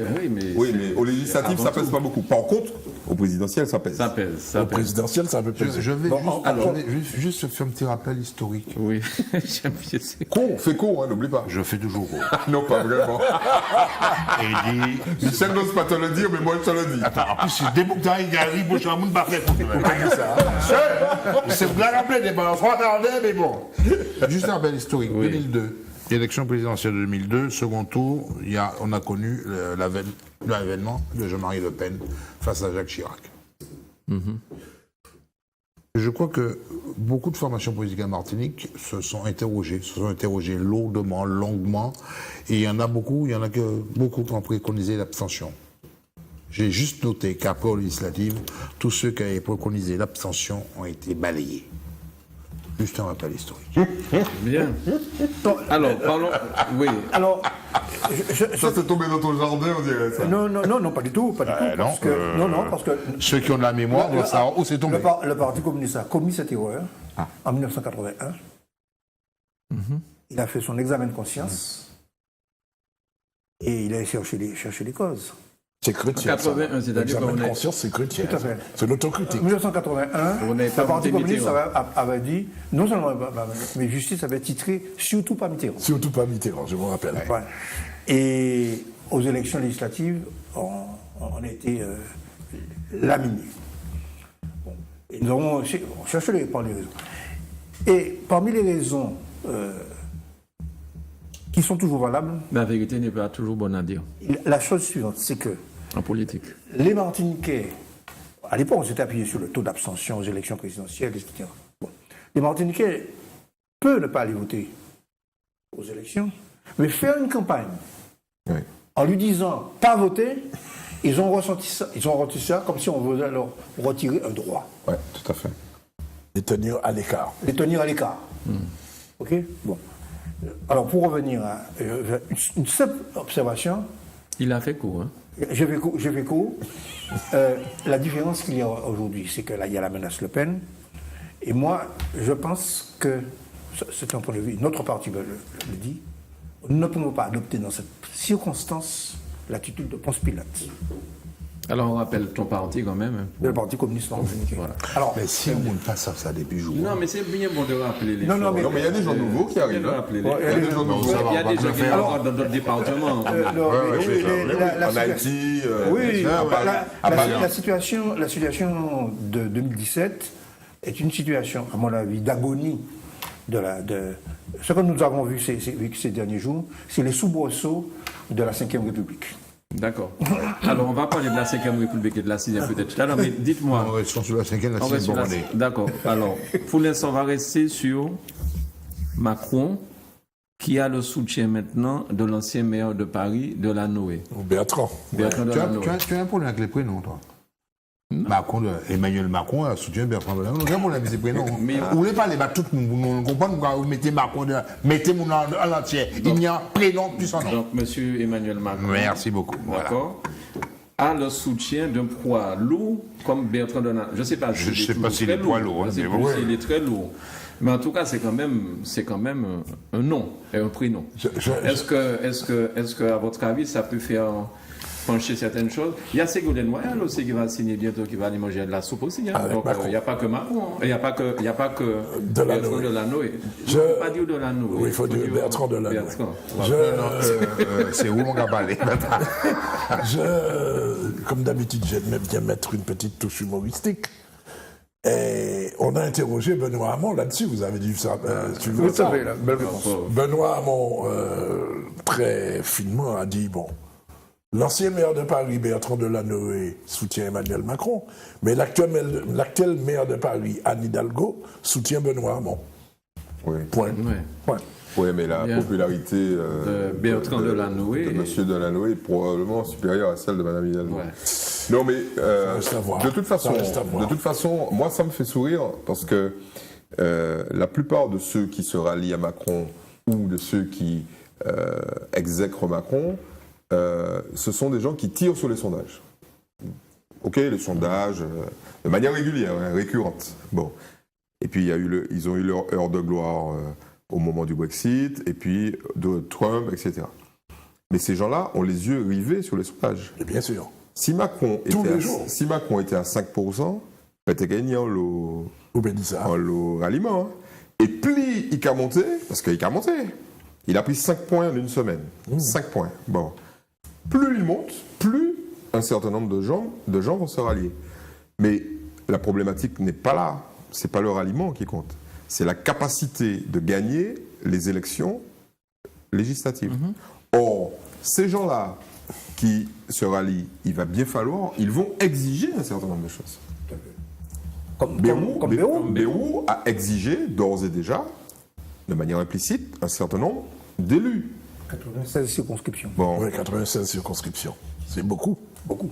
lorsque le petit père Macron va se retrouver avec toute une série de gens qui chacun va vouloir avoir son petit Morceau du gâteau. morceau de gâteau, ça va être difficile. Hein. Son groupe parlementaire, disons les choses. Oui, son petit groupe parlementaire, ça va être très très compliqué. Donc on est là face à une quadrature du cercle qui va être très très sévère, vraiment très sévère, entre ne pas voter pour la bonne personne pour éviter que Marine Le Pen puisse gagner au deuxième tour, voter pour la bonne personne pour avoir quand même un siège aux législatives. Éviter de voter pour un type qui a des affaires, ça devient de la folie furieuse. On l'a déjà souligné ici, Ouais, Gabriel l'avait dit, c'est une élection présidentielle inédite. Tout à fait. Et cette dimension-là est importante. Mais la morale dans tout ça. Ah, ça, Qu'est-ce qu'on donne Tu gardes ça qu'est-ce- pour la fin de l'émission, quoi. Non, mais qu'est-ce qu'on donne aux gens qui nous regardent enfin, bon. Mais la morale de cette histoire, c'est qu'il y a encore un tiers de l'électorat qui n'a pas encore... Un gros tiers. Un gros tiers, même plus que Oui. qui n'a pas encore choisi. Il y a une bonne partie de ceux qui ont choisi, on l'avait vu avec Fillon, qui est sorti, je parle de l'électorat, je ne parle pas des Bien sûr. des parlementaires, Ouais. qui sont revenus vers Fillon. Et puis, il y a, on prévoit un fort taux d'abstention. Donc, autrement dit, absolument rien n'est joué dans cette élection présidentielle, d'autant que l'évacuation du problème Fillon va, dans les semaines qui viennent, permettre qu'on va enfin aborder des problèmes. les problèmes de fond. qui préoccupent les Français, c'est-à-dire les salaires, la retraite, l'emploi, La santé. etc. On en etc. parlera très peu, hein, parce qu'on est très proche du premier tour. Vous avez remarqué que le CSA a fait une injonction aux télévisions en leur demandant de parler moins de Fillon. Parce qu'il a... Non, c'est pas ça. de Je crois rétablir qu'ils ont dit l'équilibre. parce que Fillon a un trop... Et là, il est pourcentage. passé Mais- trop Il y souvent. a eu beaucoup de temps d'antenne sur. Beaucoup de temps Attends, d'antenne sur lui. je suis sûr que Fillon préfère qu'on ne parle pas de lui. Hein. On ne peut pas dire que c'est Fillon qui a... Ah ben non, mais c'est beaucoup là. Parce que là, maintenant, enfin bon. On va peut-être me taxer de pessimisme. Pas peut-être. Hein. Ah bon, ça va gagner. Quand je disais qu'il ne faut pas séparer la présidentielle, l'élection présidentielle, des élections législatives. Michel vient de rappeler qu'il y a forcément une incidence de l'une sur l'autre. Je reste persuadé, jusqu'à preuve du contraire, que la France risque fort d'être ingouvernable à la fin du mois de juin. Tellement l'Assemblée nationale, je n'ai même pas encore parlé du Sénat qui va venir en septembre, Sur l'advice. tellement l'Assemblée nationale sera émiettée, éclatée, comment on peut dire, explosée en un tas de petites chapelles. Quel que soit le président de la République qui sera élu, je ne vois pas à l'heure actuelle sur quelle majorité de députés il pourra s'appuyer, un, pour constituer son gouvernement, deux, pour gouverner. C'est ça, en fait. C'est quoi, tout à l'heure, j'ai parlé d'agonie de la Ve République. Je ne sais pas si c'est une question de 5e ou de 6e Je République. De toute façon, ne le fait- partage pas pessimisme. ce truc-là, à la mesure où, depuis l'élection présidentielle, et la première élection présidentielle qui a été immédiatement suivie d'une élection législative, c'est celle de 81, Oui. l'élection législative est venue confirmer un petit peu l'élection présidentielle. Ça, c'est le premier élément, donc on peut espérer, logiquement, qu'on devrait avoir un phénomène qui ne va pas forcément déboucher sur un groupe unique, à lui seul majoritaire, mais qui va déboucher sur une majorité Composite. composite. Ça, je crois à ça. Bon. Ceci étant, le début du chapitre qu'on ouvrait, c'était le ralliement de Bertrand Delanoë qui soutenait Emmanuel Macron. Et je crois que celui-là, bon, il est là, mais il y en a d'autres. Et il y en a un qui est en cours. C'est pas Ségolène Royal, ou Bocci, Ségolène Royal. Oui. C'est pas Ségolène Royal. Il y en a un qui est en cours, qui sera officialisé après le 18 mars. Donc après la publication de la liste des candidats. Ne me dis pas que c'est Valls. Non. C'est celui de Le Briand, Yvon Le Briand, Oui, Non. oui, c'est le ministre de la Défense. Jean-Yves Le Drian. Jean-Yves Le Briand, Jean-Yves Le c'est le Drian. ministre de la Défense. Et c'est difficile d'être plus proche d'Hollande que lui. C'est sûr. Mais il est toujours président de région, alors que tous ceux qui avaient été Non, élus attends, devaient quitter avant de leur commencer truc. Non, je chercher te en bas et demande, bas, je moins, te demande. restons Oui, là-dessus. je te Oui, demande. mais vous allez chercher en bas, c'est pas ça l'essentiel. C'est bien lui. Oui, il est président de région. Voilà. Il est resté président de région parce que, en réalité, il est resté ministre de la Défense. Voilà, c'est Parce ça. qu'il est ministre de la Défense. D'accord. Bon.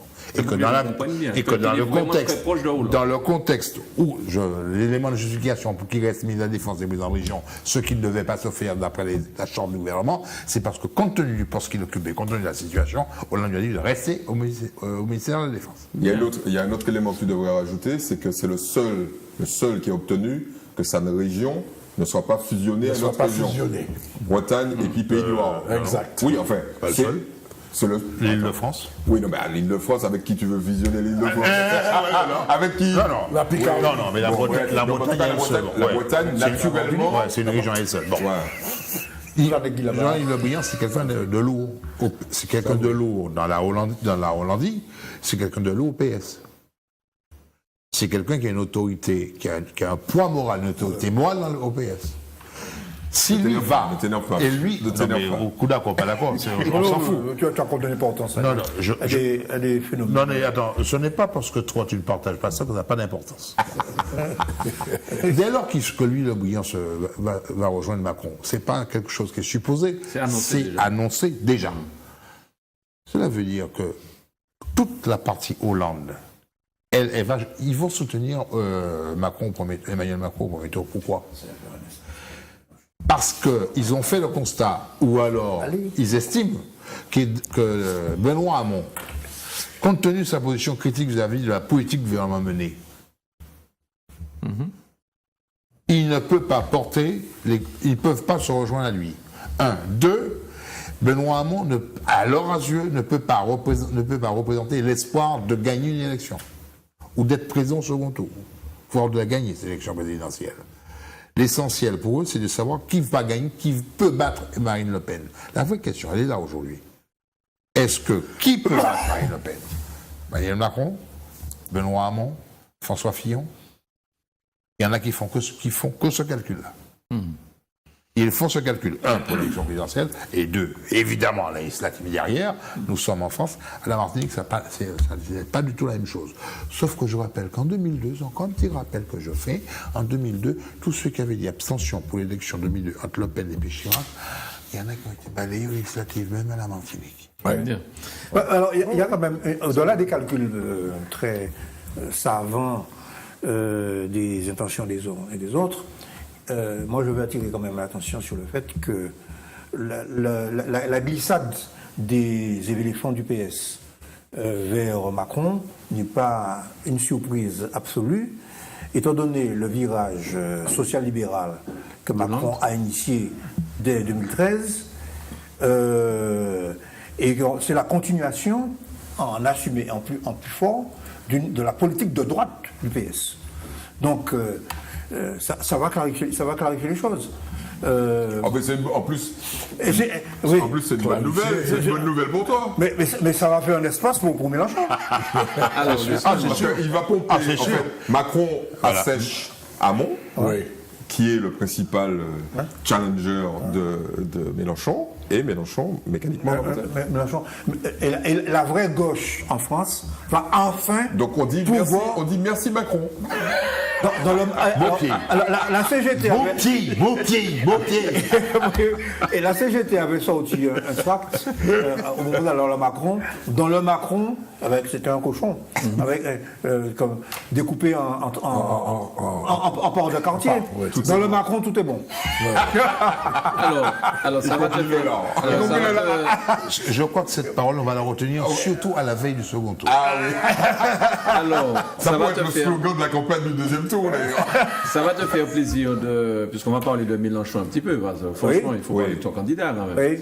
Mélenchon. Parce que c'est le candidat où j'ai parlé des boulas. Pardon non, c'est pas pour ça. Non, je veux dire quelque chose sur Mélenchon. Entre autres. Mélenchon quand même est le seul, enfin me semble-t-il, je peux me tromper, c'est vous les spécialistes, est le seul candidat à avoir fait bâti sa campagne comme ça sur les réseaux sociaux. Toi qu'un professionnel de ça, c'est faux? Oui, Comment ça, c'est faux? Faux. Tu as vu Il y a- ce qu'il fait là, Mélenchon, sur les réseaux sociaux? Ce n'est pas il le a monté seul. sa télé sur YouTube. Non, mais Il attends. a fait son hologramme. Tu as dit, c'est le seul à avoir fait sa campagne c'est sur ça. les réseaux sociaux. Alors, Réponse, non, c'est faux. Alors, le seul à avoir atteint ce niveau, Oui. Oui. Ah, mais Ça, en c'est pousser vrai. aussi loin. aussi loin.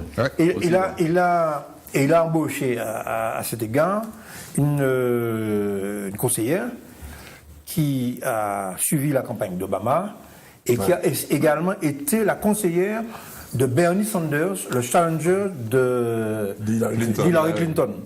Ouais. Et Il a dû faire vite.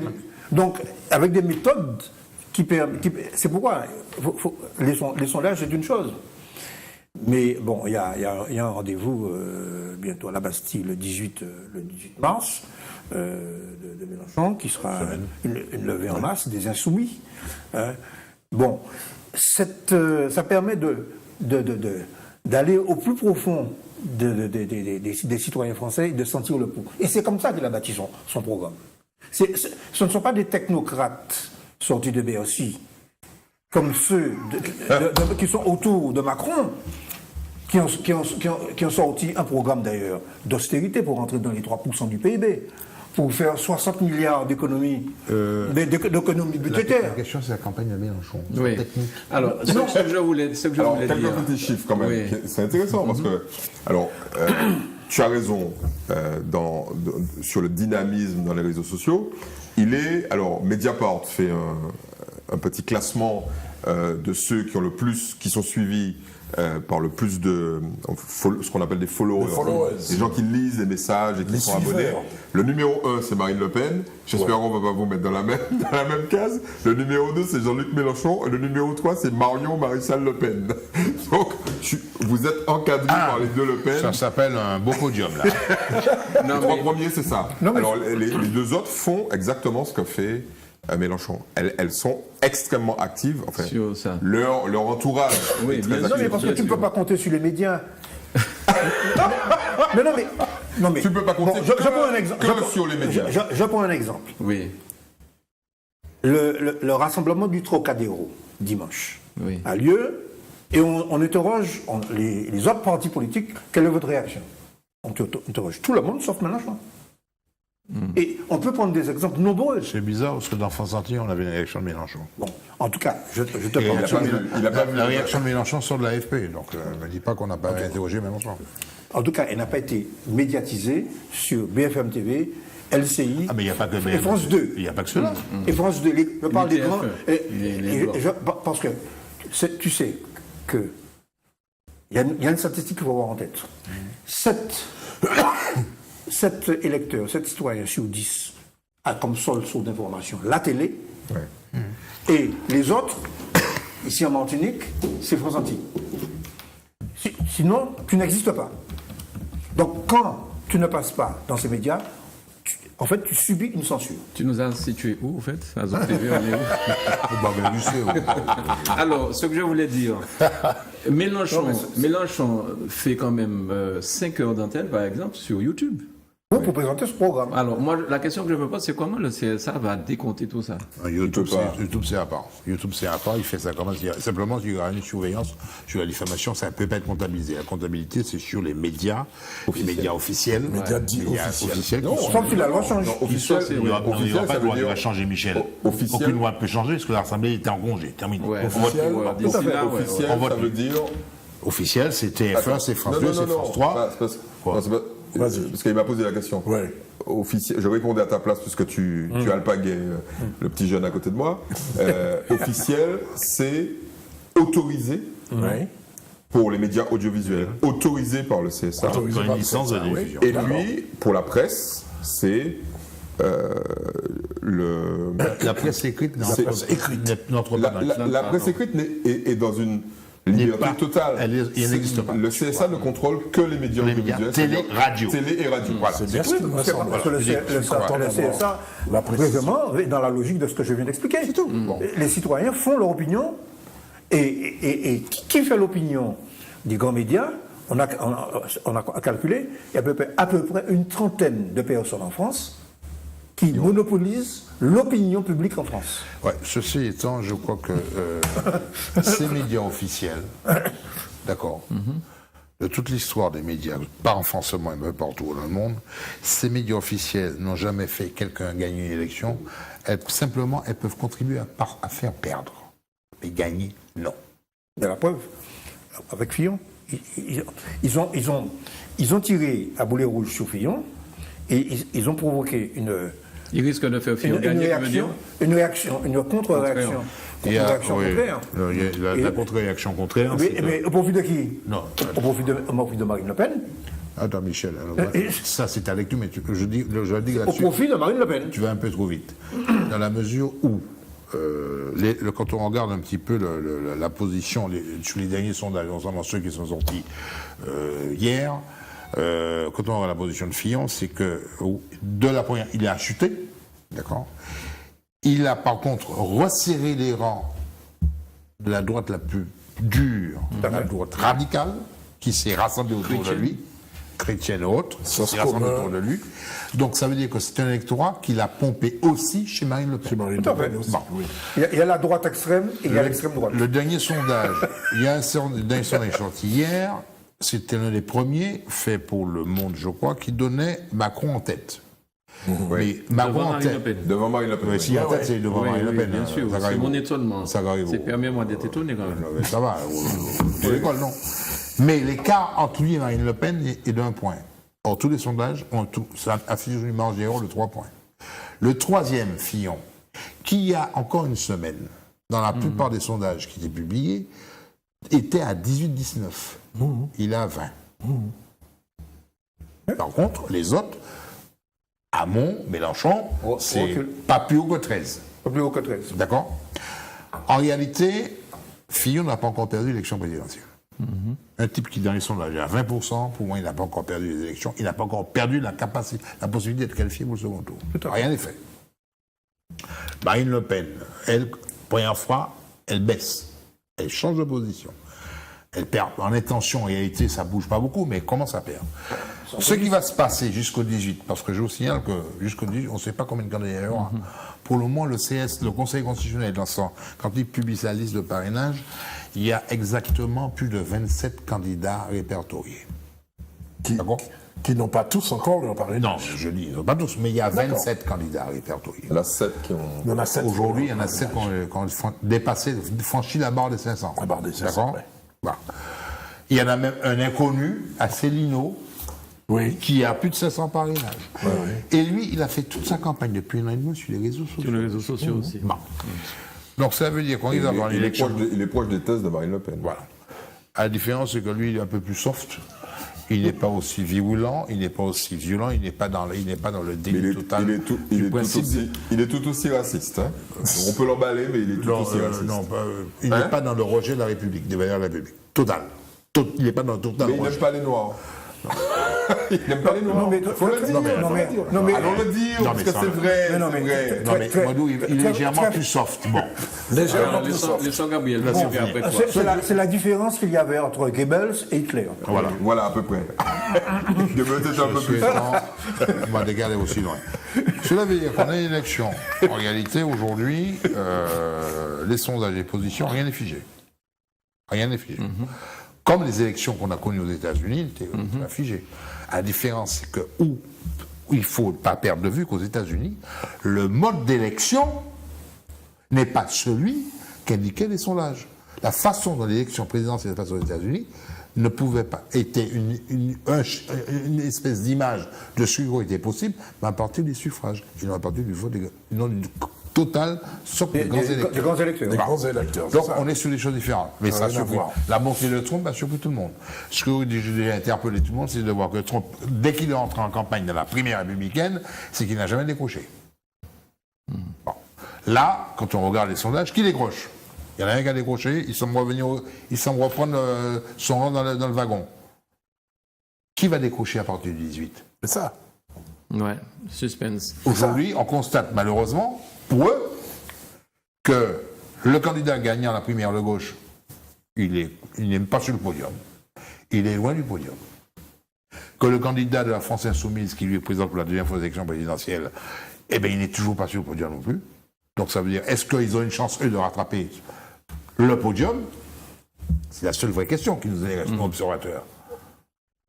Sachant que le podium, c'est 2 et pas 3. Eh oui, c'est ça le problème. Bien. C'est pas le podium Alors, des Jeux C'est pas le Olympiques. podium Alors, des Jeux pendant Olympiques. que tu es aux États-Unis, juste pour ma gouverne et nos amis téléspectateurs, est-ce qu'aux États-Unis, en même temps que le président, on vote aussi pour le Sénat, ce genre de choses-là? Oui, le Sénat, même il y a un renouvellement de la moitié Partiel. du Sénat, partiel. Et il y a le renouvellement total de la Chambre des représentants, qui est la Chambre des députés. Les députés, quoi. Et on vote aussi, aux États-Unis, on vote pour les élections dans certains États de De gouverneurs. gouverneur, oui. Tout ça le même jour. hein. Le même jour, le gouverneur pour les chambres locales, donc les assemblées, les chambres de représentants, par exemple, l'État du Nevada a renouvelé sa chambre de représentants en même temps, parce que chaque État a son parlement. Voilà, faut pas oublier ça. Alors, je posais cette question-là surtout parce que je voulais vous demander si en France, on votait comme ça, c'est-à-dire le jour où on vote pour le président, on vote aussi pour l'Assemblée. Qu'est-ce qu'on aurait comme Assemblée, à votre avis? C'est pas possible. Je dirais tout de suite, c'est pas possible sur le plan constitutionnel parce que. Oui, d'accord sur ça. Si je réponds de suite, c'est que la question arrive pour dire, on peut pas imaginer cela puisque la question, on n'est pas dans un État fédéral.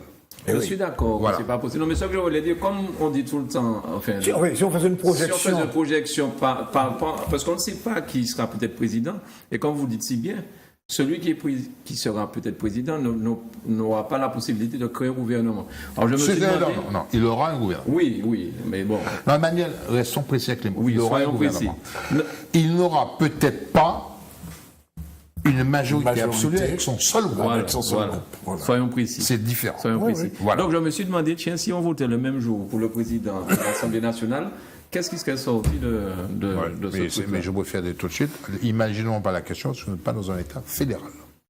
Non, mais on peut imaginer. On peut imaginer. on peut, On peut une projection. on peut essayer de répondre quand Non, même. mais on va imaginer. Mais non, On va imaginer. faut le faire sur la base du premier tour. Mais non, mais Faut attends. le On faire aura des sur- fausses pistes. Mais attends, mais non, mais pourquoi tu dis ça? Si, on aura Il y a des des fausses États qui ne sont pas des États fédéraux et qui votent en même temps pour le président. Exemple. Mais Exemple. en Europe de l'Est, il y a en Hongrie, on fait élection présidentielle. Non, et, non. Mais bien sûr, Non. mais bien sûr, il y a. Attends, tu parles, tu dis des choses. C'est quand Non, même mais dingue. là, c'est pas que je dis des choses honnêtes. Mais attends. Alors, oui ou non? Il y a Est-ce qu'on est d'accord? Est-ce qu'on est d'accord? Il est parfaitement envisageable Ouais. que, avec un changement constitutionnel, il est parfaitement envisageable qu'on élise le président de la République. Attends, laisse-moi finir. Non, laisse-moi finir. Juste sur le temps de conjugaison. Mais non, laisse-moi Il pourrait finir. être Mais non, mais je ne vois pas ce que fédéral, le caractère fédéral vient faire dans ça. Il est parfaitement logique, dans un État non fédéral, un État-nation, qu'on puisse envisager d'élire le président de la République en même temps que l'Assemblée. Eh ben, je Donc, pour réponds, répondre- il n'est pas forcément logique qu'on puisse faire l'élection de l'Assemblée, mais l'élection présidentielle. Non mais attends, c'est peut-être pas logique, mais ça c'est... Ah oui. Attends, le caractère c'est un jugement de logique, valeur, pas ça. c'est un Mais c'est jugement de possible. valeur, mais sur le plan... C'est pas un jugement de valeur. Mais attends, tu dis c'est illogique ou pas logique? Non, je te dis constitutionnellement, c'est pas possible, on n'est Mais pas dans non, l'État mais fédéral. mais non, mais non, Une constitution, c'est pas une Bible. Qu'est-ce qui te ferait... Ah, c'est la grosse Bible. Non mais qu'est-ce qui... Quoique. Non mais... Tu la changes. Moi ce que j'arrive à comprendre, c'est qu'est-ce qui effraie tant Gabriel Non. de faire C'est une pas petite une projection. histoire d'effrayée. Quoi? C'est quoi? Si tu veux changer de république, comme dirait Michel, on change de Bible. Mais non, on veut pas changer de république.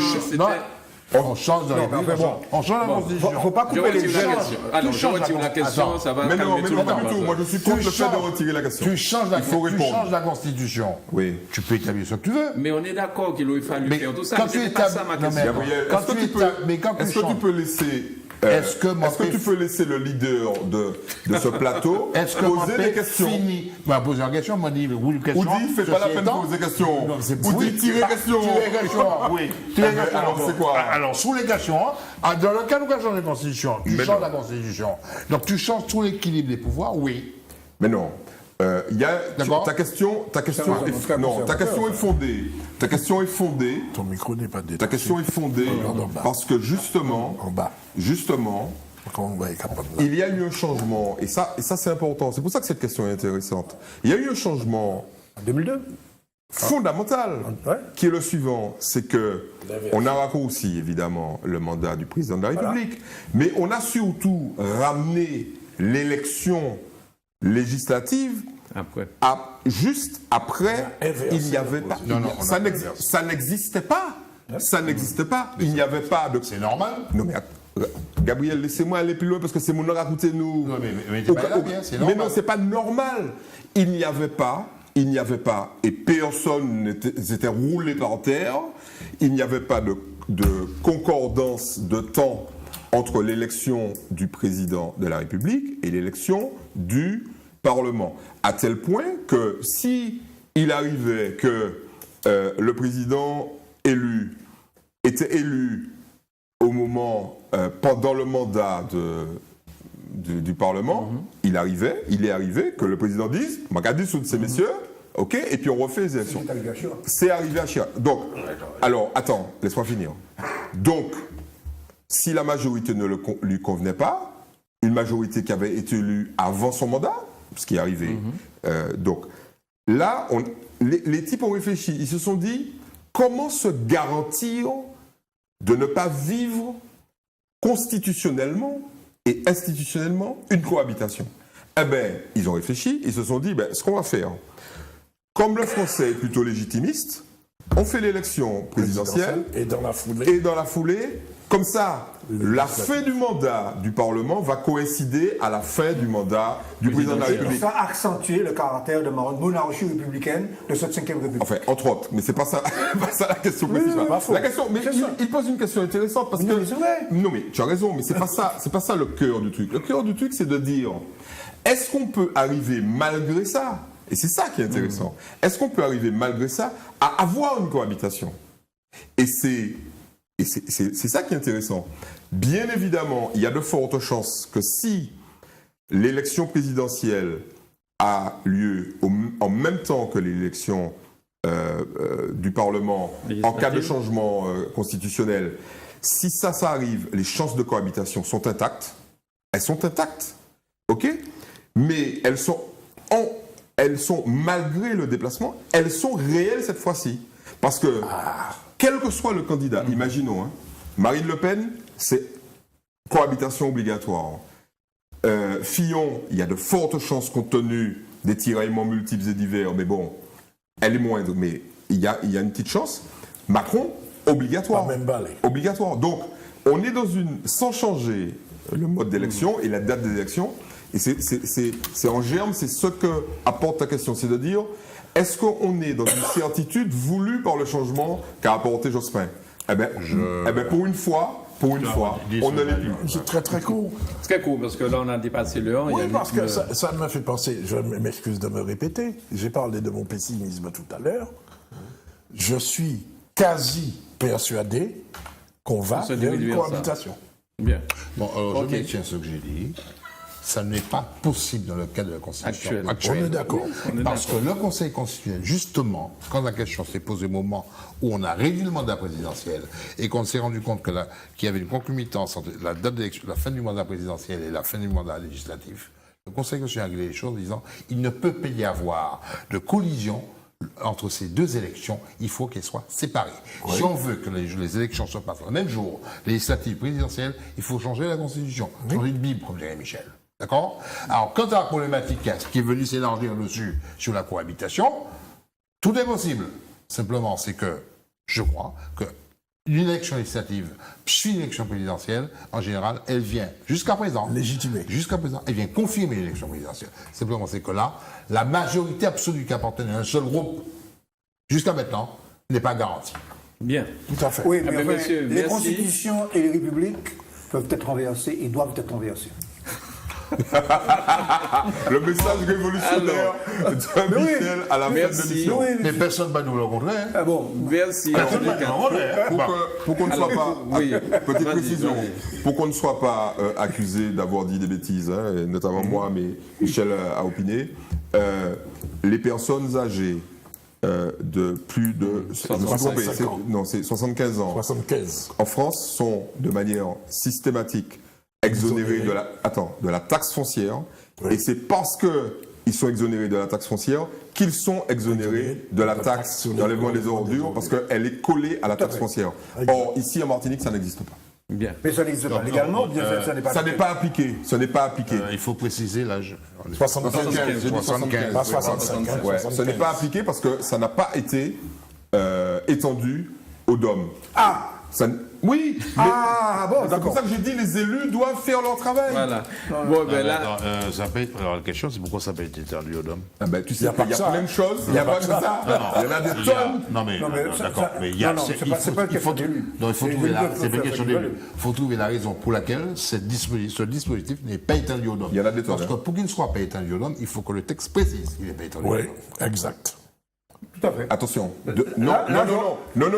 Ça, depuis 86. Mais avant 86, ce n'était pas le cas. Ah non, monsieur. Avant 86, aujourd'hui, tout texte est Pas 86, automatique. c'est dit. Non, pas 86. Pas 86. Oui, 80. Mais non. Enfin, oui. Toutes les collectivités, juste un point, toutes les collectivités régies par l'article 73, là, elle est dans l'identité législative, ce qui favorise les Michel. Mais ça veut dire que tout texte de loi voté en métropole s'applique ici. Sauf si On précise. Disposition non, contraire. Disposition contraire pour les DOM, particulier. pour les départements outre-mer. Ouais. Les collectivités en 74, elles, pour que tout texte de droit commun s'applique, il faut préciser, il faut qu'il y ait un texte de Ouais. loi qui vienne dire ça s'applique chez vous. Absolument. Voilà. Donc, si cette disposition de l'exonération de taxes foncières, de taxes d'ordre ménagère pour les personnes de plus de 75 ans ne s'applique pas aux outre-mer, c'est qu'il y a, dans le texte de loi, il y a un élément, il y a une on va justification, rechercher. Alors, non-application. je te On va conseille de rechercher. lire le rapport Larcher, qui doit dater de 2010 ou 2011. Il me semble, 2010, suite à suite aux événements de 2009. il parle de faisait la liste, Serge il faisait la liste faut de préciser. tout, Il me semble que tu vas peut-être trouver des éléments. Bien. Eh bien, on va peut-être en parler la semaine prochaine si Dieu veut. d'où Pourquoi la pas, on va loi vérifier. égalité réelle, parce qu'il y a plein de D'où choses. la loi égalité réelle. Voilà. On va vérifier. Messieurs, merci beaucoup. Non, mais Une pas, fois de pas, plus. pas lever Michel. Vas-y, bon, je vois. C'était pour le taquiner. In fine. Une fois de plus, merci. In cauda venenum. Merci. Merci. Reste là, l'émission n'est pas finie. Alors, merci beaucoup à tous les quatre touche d'éclairer pas ton chaque micro. semaine comme ça nos amis téléspectateurs. Je vous souhaite un excellent week-end. Et puis, à la semaine prochaine, si Dieu veut, on commencera, on va vérifier tout ça. Hein, Je vais Oui, chercher. oui, ça vaut le coup. Merci beaucoup.